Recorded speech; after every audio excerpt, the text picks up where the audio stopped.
नंदुरबारच्या जिल्हाधिकाऱ्यांच्या कामगिरीला ग्रामस्थांचा सलाम। डॉक्टर मिताली सेठी वनरई हे नाव देत अनोखा सन्मान।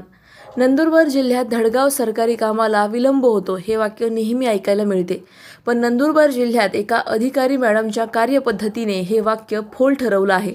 जिल्हाधिकारी डॉक्टर मिताली सेठी यांनी दाखवलेली कार्यतत्परता आणि संवेदनशील प्रशासनाचा आदर्श धडगाव तालुक्यातील दुर्गम कात्री गावात प्रत्यक्ष पाहायला मिळाला।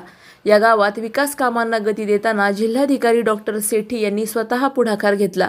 त्यांच्या प्रेरणेतून ग्रामस्थांनी एकजूट करत तब्बल 7000 झाडांची वनराई निर्माण केली। विशेष म्हणजे ग्रामस्थांनी या वनराईस डॉक्टर मिताली सेठी वनराई असे नाव देत आपल्या कृतज्ञतेची अनोखी भावना व्यक्त केली आहे। दुर्गम भागात वनराईच्या माध्यमातून पर्यावरण रक्षणाबरोबरच विकासाची नवी दिशा देण्याचे काम झालं आहे। डॉक्टर सेठी यांनी वेळोवेळी गावात भेटी देऊन विकास योजनांची अंमलबजावणी, जनसुनावण्या आणि लोकसहभागातून सकारात्मक बदल घडवून आणले। त्यांच्या या कार्याने गावकऱ्यांमध्ये आत्मविश्वास निर्माण झाला असून ते आता स्वयंस्फूर्तीने गाव विकासाच्या कामात सहभागी होत आहेत। हा सन्मान केवळ माझा नसून तो संपूर्ण जिल्हा प्रशासनाचा आणि जनतेच्या एकतेचा आहे, अशी नम्र प्रतिक्रिया डॉक्टर मिताली सेठी यांनी दिली। गावकऱ्यांनी हा उपक्रम एक हरित क्रांती म्हणून पुढे नेण्याचा निर्धार केला आहे।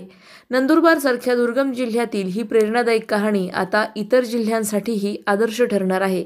सलाउद्दीन लोहार, नंदुरबार, न्यूज 24। अशाच घडामोडींचा आढावा घेण्यासाठी आजच आपल्या YouTube चॅनलला सबस्क्राईब करा।